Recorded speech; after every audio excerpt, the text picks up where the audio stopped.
Amém. Todos acharam 2 Crônicas, capítulo 20. Nós vamos ler o versículo 7.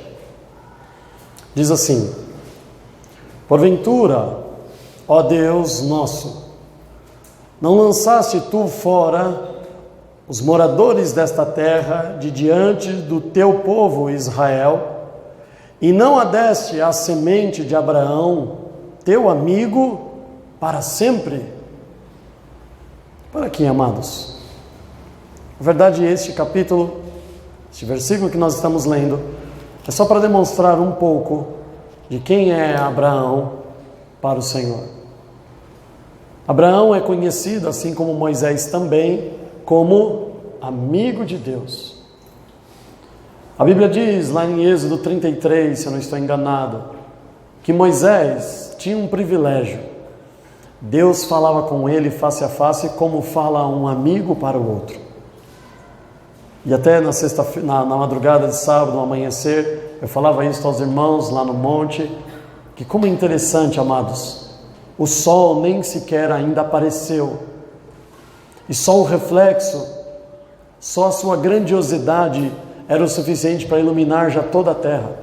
Ele, antes de aparecer, já na alvorada, ele iluminava toda a terra. E a Bíblia diz que Deus, preservando Moisés, não manifestava diretamente a sua glória, porque ele não suportaria, mas o que ele via era um reflexo da glória de Deus, suficiente para tomar o seu rosto de um resplandecente na qual os homens não podiam olhar, e ele tinha que ficar por um bom tempo com um véu sobre o rosto.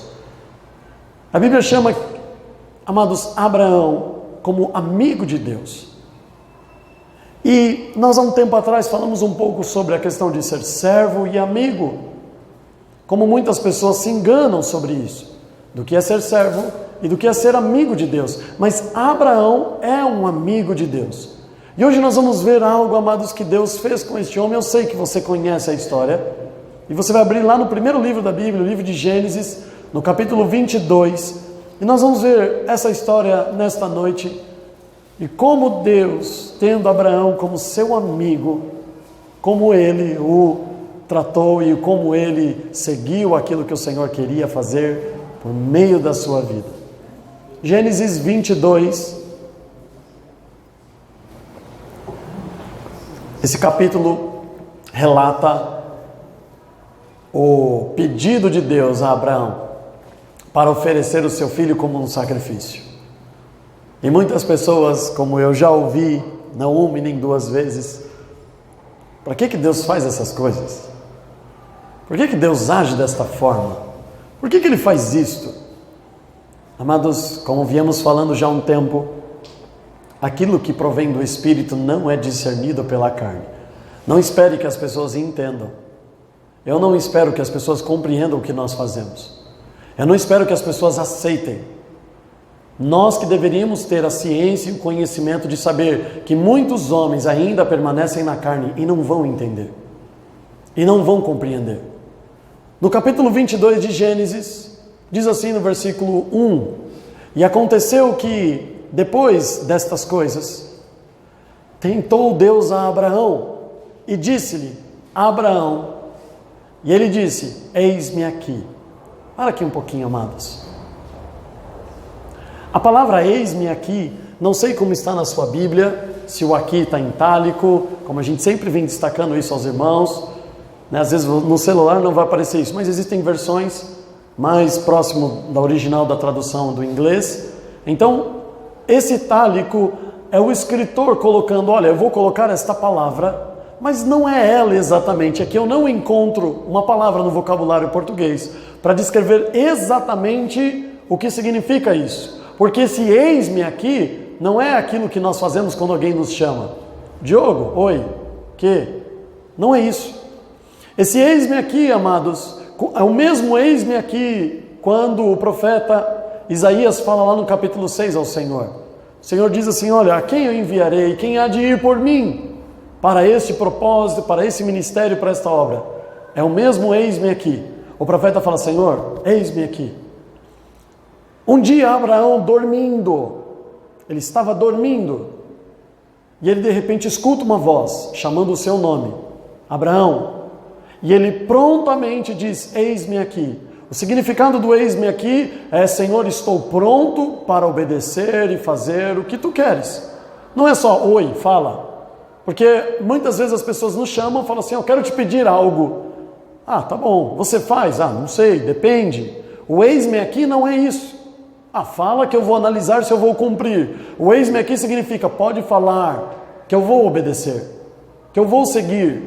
Eu não sei o que tu queres, mas pode contar comigo. Por isso que Isaías usa essa expressão, eis-me aqui. Ele não podia falar: Senhor, conta comigo, porque esse eis-me aqui significa: pode pedir o que quiser, eu vou fazer, eu vou cumprir, eu vou obedecer. E isso nada mais é do que uma postura de servo. Deus chama Abraão de amigo. Abraão não chama Deus de amigo. Abraão se comporta e vive com Deus como se Deus fosse o seu Senhor e ele um humilde servo. Percebe que os homens não os remetem a eles como amigo a Deus. Os verdadeiros amigos de Deus não chamam Deus de amigo, por mais que eles sejam.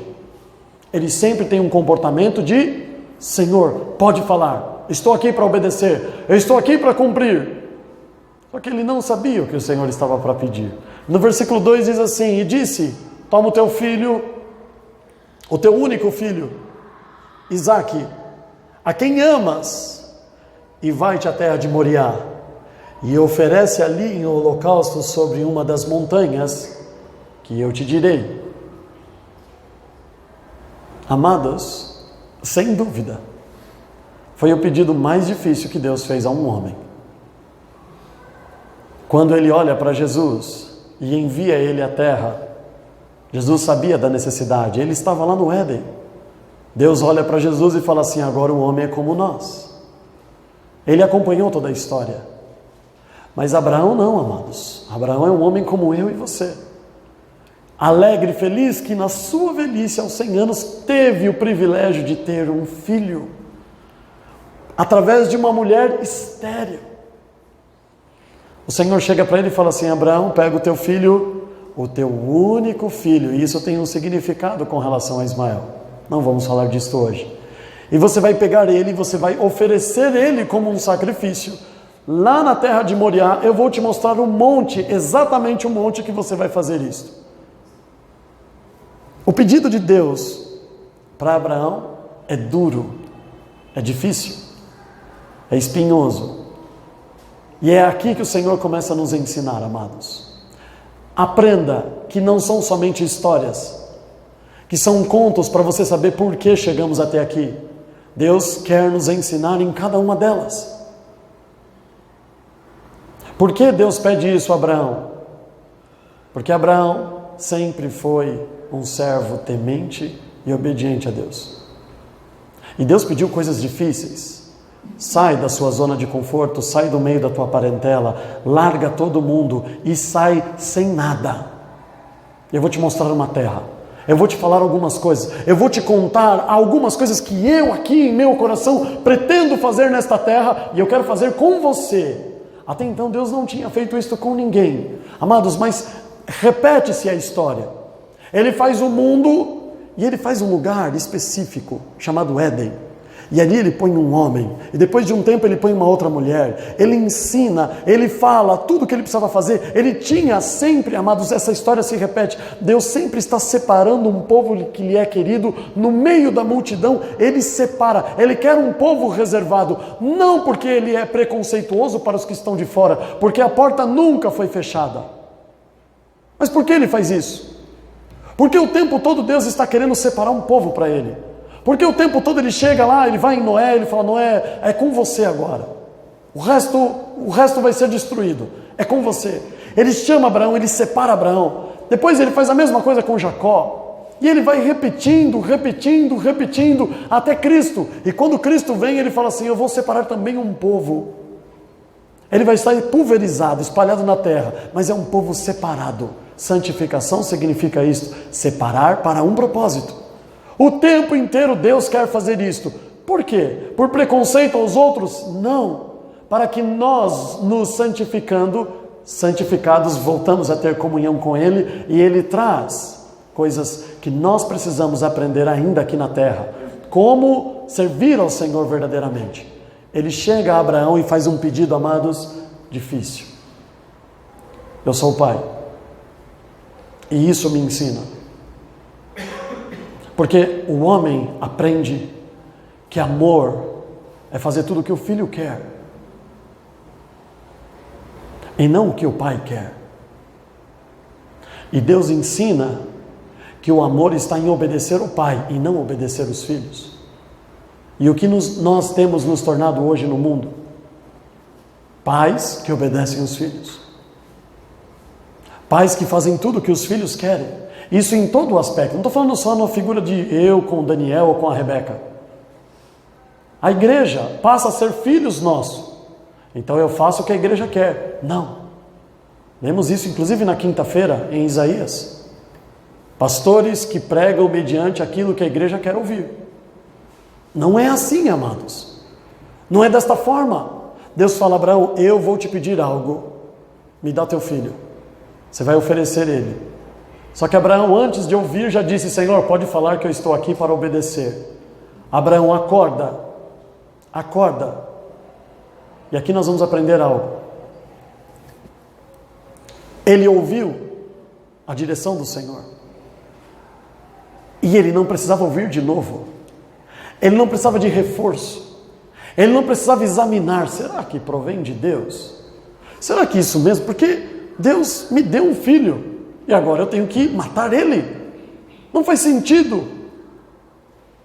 Como muitas vezes nós nos deparamos diante da palavra e ficamos pensando, mas será que eu tenho que fazer isso mesmo? Não, eu sei que isso iria agradar a Deus, eu sei que isso é bom, mas será que é mesmo? Será que é dessa forma? Será que é desse jeito? O Senhor vem e fala na tua casa, lendo a Bíblia. O Senhor vem e fala com você no carro, vem e fala com você tomando banho, vem e fala com você na igreja, e você ainda fica pensando. Abraão não faz nada além de levantar e obedecer. Ele acorda e prepara todas as coisas para fazer aquilo que o Senhor quer.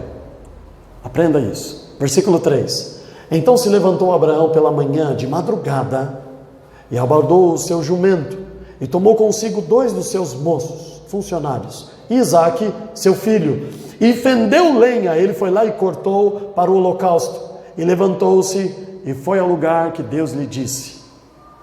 Ele acorda de madrugada, pois estava dormindo, quando o Senhor falou com ele. Aliás, amados,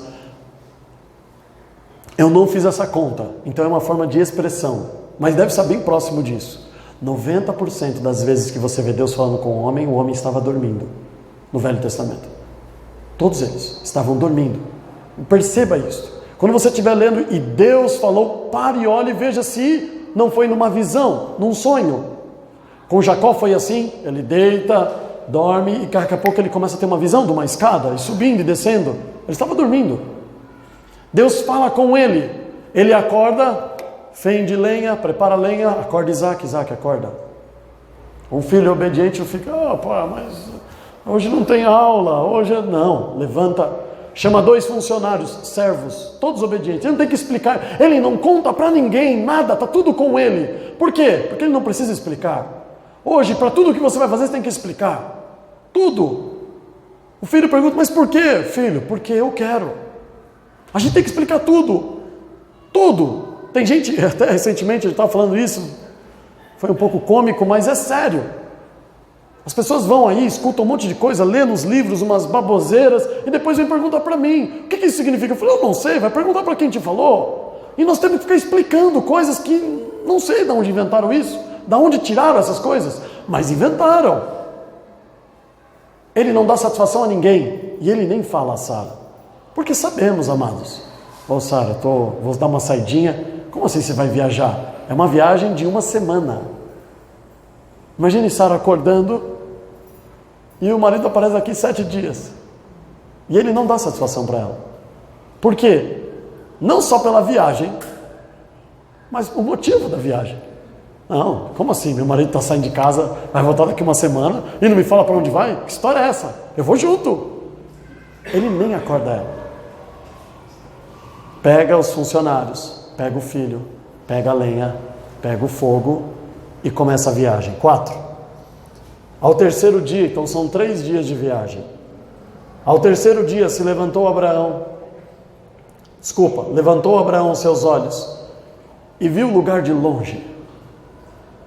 Amados, seja sincero. Quantas vezes o Senhor nos corrigiu aqui neste lugar e você saiu convicto? Você apanhou a lenha, pegou Isaac, 2 funcionários e saiu daqui convicto a obedecer o que o Senhor disse. Mas já na segunda-feira, na terça-feira, as coisas vão mudando. A fé vai apagando. A certeza, mas será que é isso mesmo? Mas também tem aquele outro ponto, né? Mas tem aquela outra passagem também que diz isso. Mas também uma vez, você começa a mudar o curso das coisas no dia seguinte. 2 dias depois. Eram 3 dias de viagem. Quantas coisas o inimigo colocou na mente desse homem? Quantas setas foram em direção aos seus sentimentos? Quantas coisas, amados, foi levantado no meio desta viagem? Ele olhando para o filho dele, ele olhando para os seus funcionários, ele desenhando. Você vai ver que ele já fez uma estratégia. E quando ele chega ao pé das montanhas, e ele fala assim: bom, daqui os meus olhos já veem um monte que eu preciso ir. Ele, depois de 3 dias, continuava firme no que o Senhor disse para ele. Ele está disposto a sacrificar o seu filho. Ele está disposto a oferecer o que ele tem de mais precioso. E ele não mudou de ideia depois de 2 dias. A segunda-feira para ele não foi um problema, muito menos a terça e nem a quarta.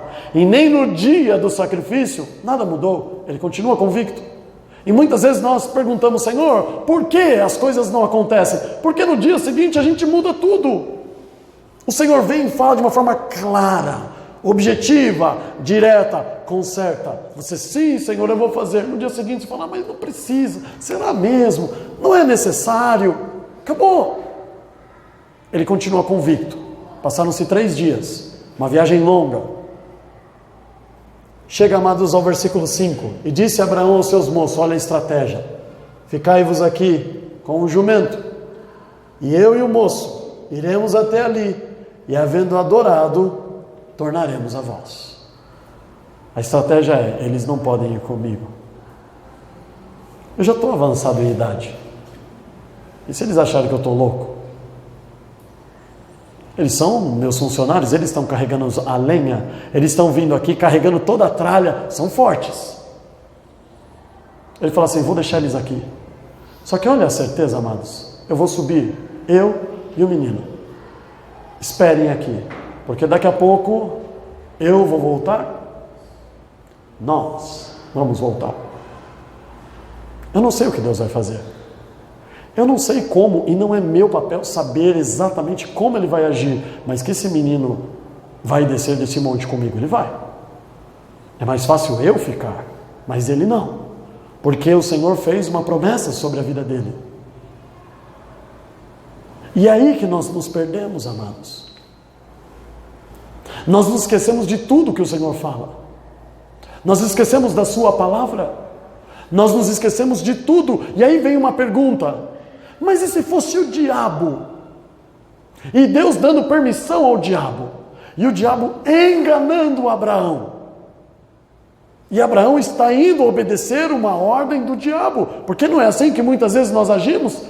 Mas será que essa voz não é do diabo? Porque o grande conflito do cristão é quando ele escuta a direção, é saber se vem de Deus ou não. Não é isso que você tem que fazer. Não é querer saber se vem de Deus ou não. O que você deve fazer é pensar no que está sendo pedido. Tá, se é o diabo pedindo para eu oferecer o meu filho, filho da promessa, você acha que Deus vai permitir? E se eu matar? E se eu cair nesse engodo e ser seduzido e eu matar essa criança? Amado, se eu creio que Deus está no controle de todas as coisas, eu também entendo que nem mesmo um direcionamento do diabo pode destruir o plano do Senhor. Nós minimizamos quem é Deus. Lembra o que Elias faz? Joga água. Joga mais. Esse negócio tem que pegar fogo, viu, professor? Só te avisando, isso aí tem que pegar fogo. Como ele não sabe? Foi ele que deu a ideia. Ele fez o desafio. Faz o seguinte, faz uma canaleta em volta e joga mais água. E joga mais. Quem conhece a Deus, não limita Ele.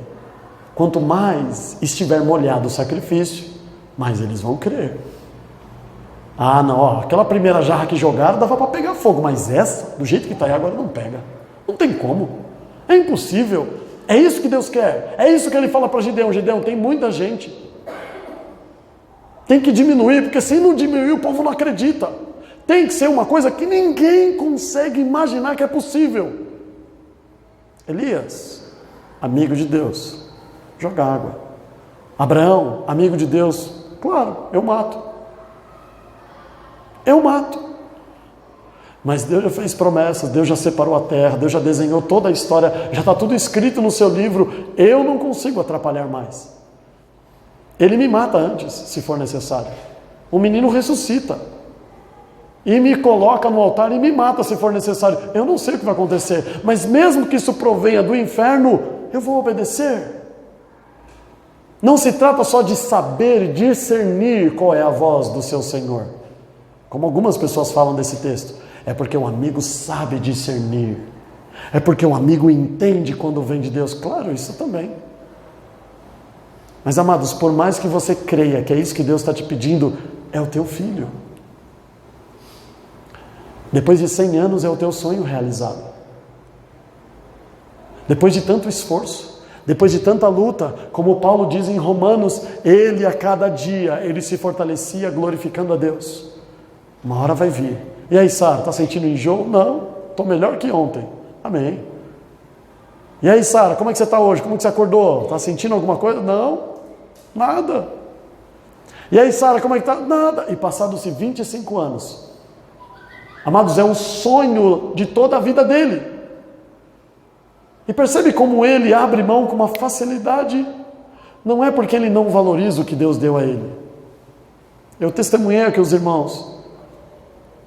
A primeira vez que eu recebi um trabalho de verdade, assim, que eu comecei a ter uma remuneração legal, eu estava amando, amado. Estava curtindo o meu Isaac. Feliz da vida. Era tudo que eu queria e foi tão rápido. Tão rápido. Deus me colocou num trabalho super que eu estava amando, amado. Eu estava feliz. Eu estava plenamente satisfeito. E Deus não me pediu, Isaac. Eu comecei a ver que um outro lado, que era a igreja, eu estava me distanciando. Eu estava feliz com meu filho. Estava tudo bem para mim. Eu falei, Deus, eu quero sacrificar. E eu já sei o que eu vou ouvir. Eu sei até como a igreja vai me tratar. Porque a igreja acompanhou os 25 anos esperando o Isaac nascer. Por isso que ninguém vai concordar. Você acha que Sara ia concordar? Você acha que as mulheres que ajudaram Sara a criar Isaac iam concordar? As mulheres que estiveram ao lado de Sara ali, quando nasceu, à noite, ir para o hospital, fazer tudo. Você acha que ninguém ia concordar com isso, amados? Nem os funcionários dele. Ninguém, porque todo mundo viu aquele sonho, depois de 25 anos, ser realizado. Ninguém ia concordar. Todo mundo ia dizer, esse homem está louco. Ninguém ia permitir. Mas quando você é amigo de Deus, você enxerga não o propósito. Você enxerga que Ele nunca vai falhar com a sua palavra. Se Ele disse vai, Ele vai. Se Ele disse confia, Ele confia. A gente sai daqui confiante. Mas amanhã acabou. Amanhã bate o desespero. Amanhã fala, viu, vamos voltar, gente. O que foi? Não. Bom, se é Deus mesmo, ele vai falar de novo. Vamos lá, vamos voltar. Se é Deus mesmo, Ele vai fazer alguma coisa diferente. Ele já fez, Ele já falou, Ele já deu a direção. E nós queremos toda hora ficar ouvindo. Nós queremos toda hora ficar sabendo o que Deus quer de mim. Ele já falou, amados. A gente não obedece.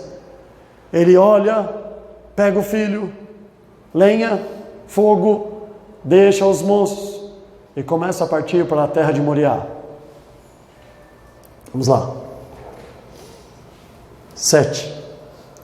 Então falou Isaque a Abraão, seu pai, e disse, meu pai, ele disse, eis-me aqui, meu filho. Ele disse, eis aqui o fogo, a lenha, mas onde está o cordeiro para o holocausto? Entenda uma coisa, eu vou te ajudar a entender o que vem de Deus e o que vem do diabo. Quando vem do diabo, faz todo sentido.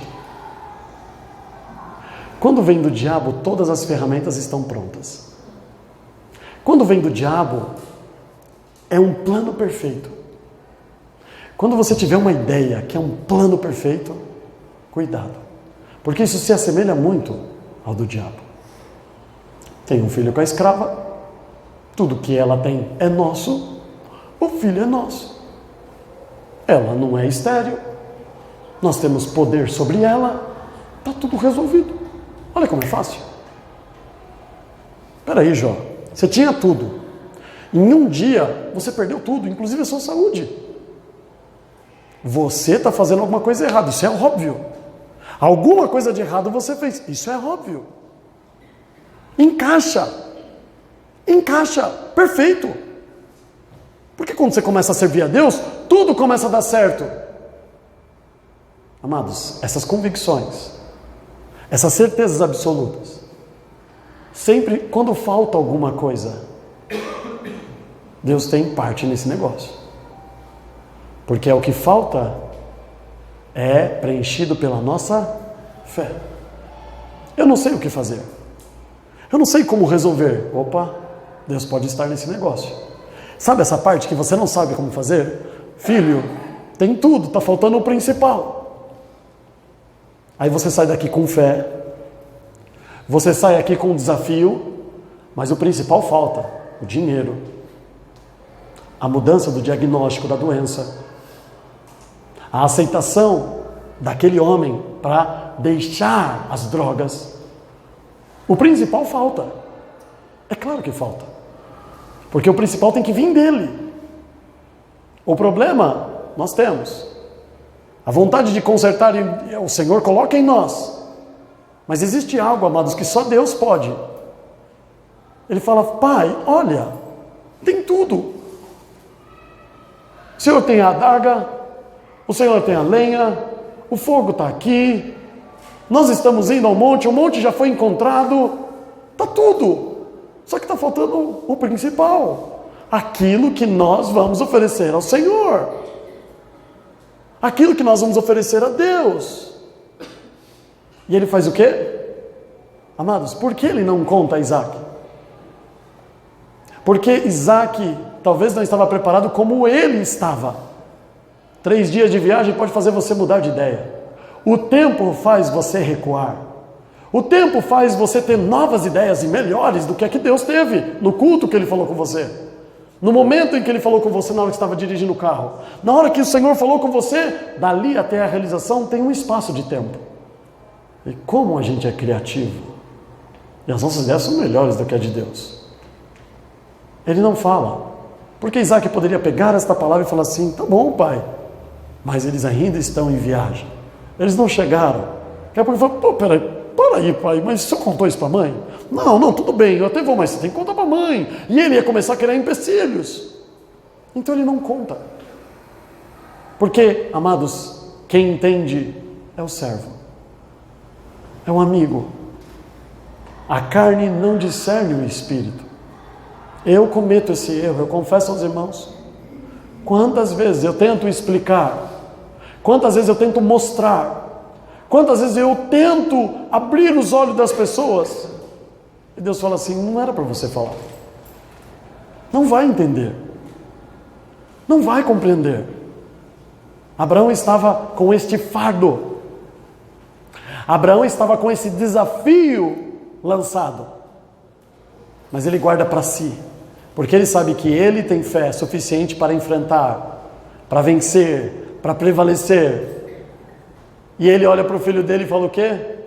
Filho, não se preocupa. Aprenda uma coisa. Entenda algo sobre servir a Deus. Nunca vai faltar. Se você verdadeiramente diz: eis-me aqui, eu confio no Senhor, pode falar que eu vou obedecer, eu vou fazer tudo o que o Senhor quer, nunca vai faltar. Parece que está faltando, mas filho, já chegou a hora do holocausto? Não. É o fim? Não. Então, se Ele ainda não proveu, é porque não é o fim ainda. Calma. Ah, mas tem que ser hoje, porque hoje é o dia do exame, mas tem que ser hoje porque hoje é o dia da conta, mas tem que ser hoje porque hoje é o dia do... É o nosso tempo, mas não é o de Deus. Mas não é o de Deus. Ele fala: filho, não se preocupa. 8, disse Abraão: Deus proverá para si o cordeiro para o holocausto, meu filho. Assim, caminharam ambos juntos. 3 dias depois ele chega para o servo dele e fala: vocês ficam aqui, que eu vou com o menino até ali, daqui a pouco eu volto.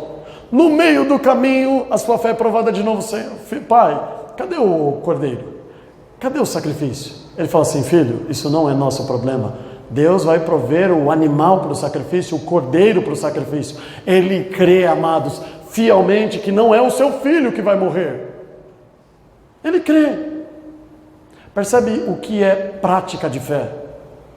A gente enxerga fé, amados, olha só, nós achamos que fé é um sentimento abstrato, espiritual, é uma coisa que tem que brotar e nascer de uma forma sobrenatural. É prática, é tão simples, é tão racional. A fé é ativada de forma racional. Quer um exemplo?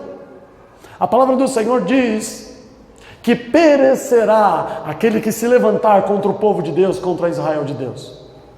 Aí chega um menino de 17 anos, ruivinho, e ele vê um gigante de 3,5 metros, amaldiçoando o povo de Deus. O que ele faz? Ele vai lá nos arquivos, puxa a palavra de Deus, fala assim: gente, qualquer pessoa pode vencer esse homem, porque a palavra de Deus está a nosso favor. Ele está amaldiçoando, ele está se levantando contra o Israel de Deus. E está escrito que aquele que se levantar contra Israel, contra o povo de Deus, perecerá. Ei, qualquer um pode ir lá e ganhar dele. Mas não tinha ninguém. Então eu vou. É um ato de loucura? De coragem? Não. É simplesmente saber que está escrito e falar assim: bom, então já que vocês não querem ir, deixa que eu vou. Isso é fé. É você crer naquilo que o Senhor disse. Mas talvez, entre Davi falar isso para o povo, falar isso para Saul, tem 3 dias de viagem, tem um tempo, amados.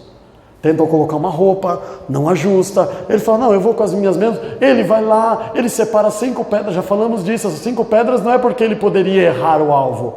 A Bíblia fala que Golias tinha mais 4 irmãos. Então ele estava se preparando para a rebelião da família. Ele sabe que ia cair com uma pedra só. Ele prepara. E tem um tempo entre a convicção, lembrar a palavra e falar: eu sei o que eu vou fazer, a palavra de Deus diz isso, então eu vou obedecer. Tem um tempo até enfrentar o Golias. Tem um tempo até enfrentar o problema.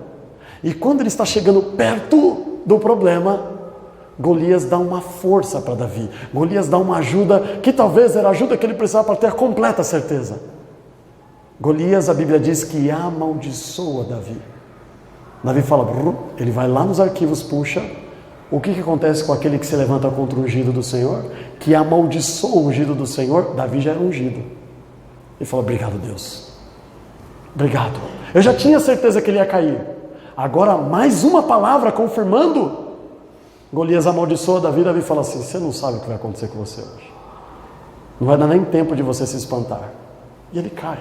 E a sua cabeça é cortada. Amado, se apegar à palavra. Fé não é assim: tem que vir um ânimo. Isso é ânimo, isso não é fé.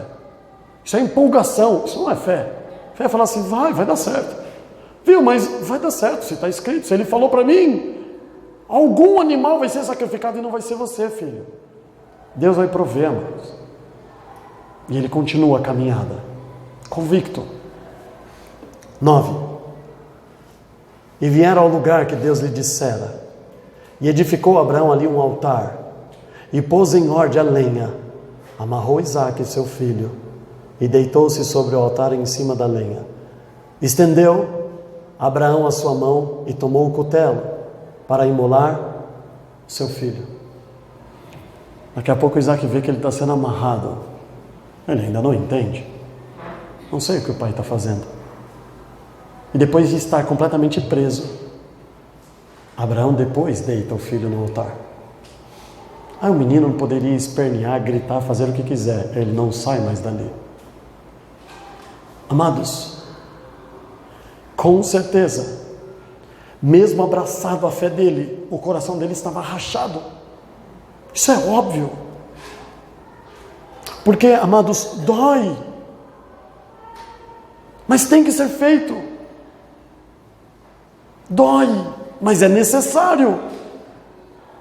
Quantas vezes, amados, eu tive que chamar a atenção de alguém na igreja, na minha casa, os meus filhos, e dói.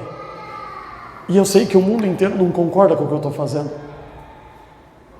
Eu sei que Sara não deixaria. Eu sei que os meus funcionários me chamariam de louco. Eu sei que até eles, os meus filhos, não vão entender. Mas eu não estou preocupado com isso. Eis-me aqui significa, eu vou fazer, Senhor. Eu sei que o Senhor olhou para essa terra e não achou ninguém. Eu sei que o Senhor está contando comigo. Você acha que era isso que Abraão queria? Abraão queria estar nesses 3 dias brincando com o filho dele. Abraão queria estar fazendo qualquer outra coisa. Mas o Senhor falou para ele: vai, faz. E ele só obedece, sabendo que tudo está contra ele. Ele então amarra o menino e põe sobre o holocausto. E olha o que acontece, amados. Mas, 11, o anjo do Senhor lhe bradou desde os céus e disse: Abraão, Abraão. E ele faz o quê? Toda vez que ele escuta a voz do Senhor, ele fala assim: o que eu preciso fazer? O que é necessário? Eu estou aqui, eu estou pronto para obedecer. E ele para, como um servo obediente. Deus chama Abraão de amigo. Deus fala para os outros: Abraão era meu amigo. Deus mostra para os profetas que Abraão era amigo dele, mas ele se comportava como servo e sempre foi como servo. Estou aqui, o que eu preciso fazer?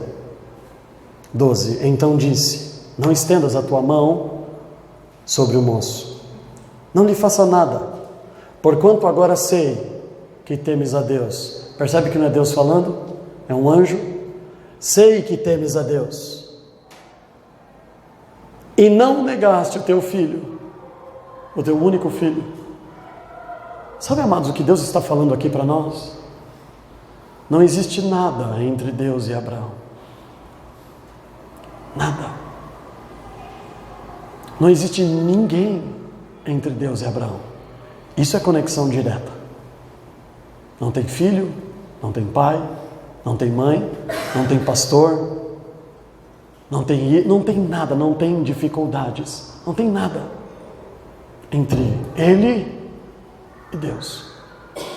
O anjo fala isso. Abraão, hoje é notório e conhecido que não existe nada entre o Senhor e você. Tudo que Deus pedir para você, você faz. Deus não queria a morte de Isaac, isso é óbvio. Foi isso que Deus desenhou. Mas o que Deus está fazendo é o quê? É mostrando para mim, para você, não pode existir nada, amados. E quantas coisas, quanto entulho, quanta gente, quantas coisas a gente coloca entre nós e Deus. E ficamos, por isso a dificuldade de ouvir a voz dele, porque tem tanta coisa no meio, tanto barulho, tanto ruído, que nós nem sabemos discernir. Porque ele tinha convicção que era o Senhor, porque não existia nada entre ele. Não existiam ruídos no meio do caminho. E ele fica orgulhoso, porque não vai precisar matar o filho. Mas aí Deus faz algo ainda mais glorioso, amados. As pessoas acham que é isso aqui, é o glorioso de Deus. Aí vem o versículo 13 e diz o quê? Então levantou Abraão os seus olhos e olhou, e eis um carneiro atrás dele, travado as suas pontas, os seus chifres, no mato. Ele estava preso numa galhada. E foi Abraão e tomou o carneiro e ofereceu em holocausto em lugar do seu filho. Deus não pediu para ele oferecer um sacrifício, mas de repente lá ele olha e vê um cordeiro. Ele podia falar assim: filho, um cordeiro preso, mas vamos embora para casa, estou tão feliz para curtir a bênção que Deus deu para a gente. Eu tenho que agradecer a Deus, porque talvez eu não tinha ideia de que era esta a minha relação. E sabe onde tudo isso está acontecendo, amados? Sabe onde Abraão está oferecendo o teu único filho? No Monte Moriá, exatamente no mesmo lugar onde Cristo foi crucificado. É o mesmo lugar. Por isso que ele diz aqui no versículo 14: chamou Abraão o nome daquele lugar, o Senhor proverá. Significa em hebraico proverá para si o cordeiro. Esse lugar vai se chamar que o Senhor vai prover o cordeiro do sacrifício. É neste lugar. E ele diz assim, e de onde diz até o dia de hoje: no monte do Senhor se proverá. É o mesmo lugar onde o nosso Salvador foi condenado e crucificado. O que ele nos ensina? Que, amados, para sermos amigos de Deus, nós temos que entender que não pode existir nada entre nós e o Senhor, que só nos resta obedecer o que Ele diz.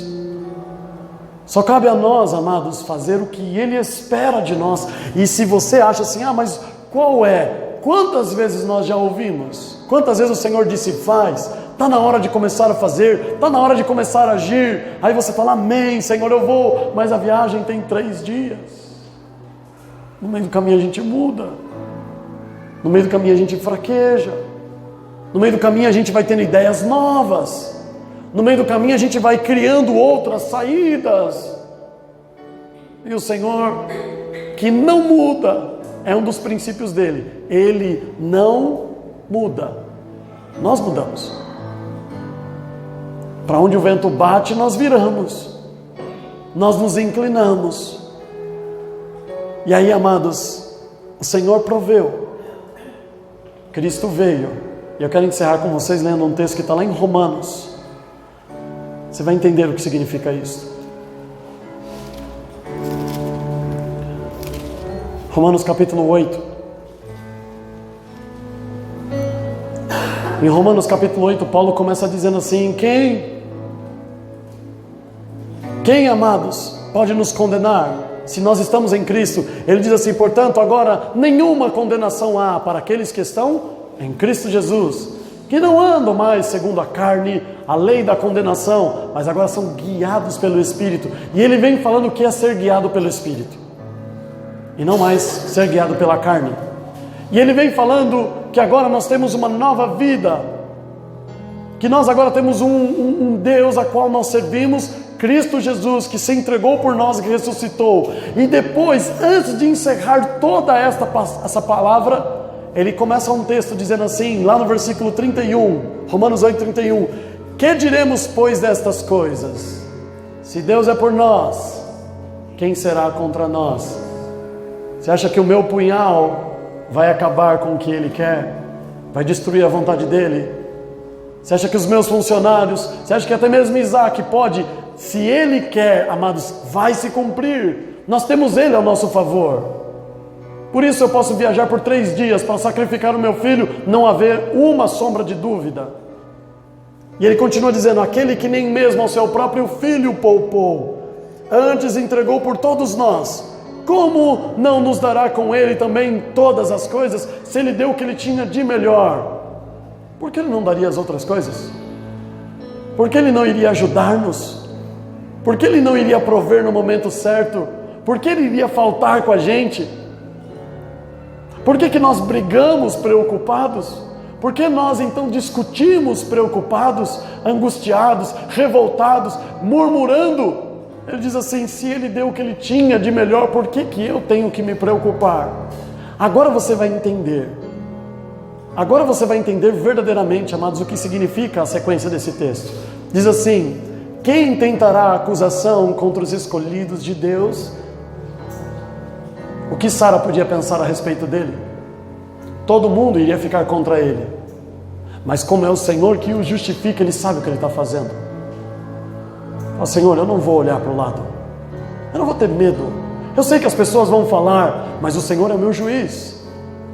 O Senhor, do que adianta o promotor ser o diabo, sagaz, inteligente, astuto? Se o juiz, quem decide, é quem conhece o meu coração. Ele fala assim no 34, quem nos condenará? Pois é Cristo, quem morreu, ou antes quem ressuscitou dentre os mortos, o qual está à direita de Deus e também intercede por nós. Nós temos um advogado e nós temos o juiz da causa ao nosso favor. Quem pode nos condenar? Mas Sara é a mãe. Mas os funcionários acompanharam a história desse menino. Não importa quão importante ele seja. O Senhor sabe o que está fazendo. E aí ele vem, amados. Quem nos separará do amor de Cristo? Não tem nada entre eu e o Senhor.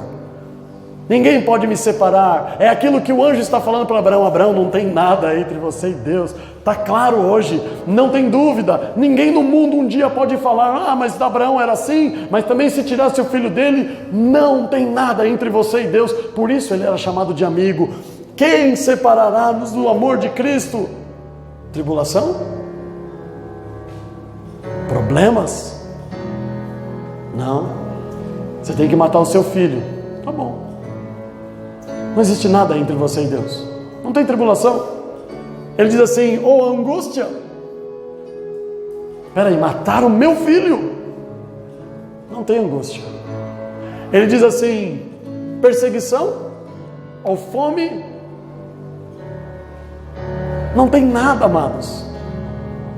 Jó passou fome, Jó passou frio, Jó foi perseguido pelos seus próprios amigos, Jó estava com a sua alma angustiada, como Abraão também, amados.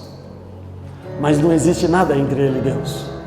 Nada pode separar do amor de Cristo. Nada pode nos separar do amor de Deus. Nada. E quando a Bíblia fala isso, amado, está dizendo dessa postura de Abraão. Não tem nada entre ele e Deus.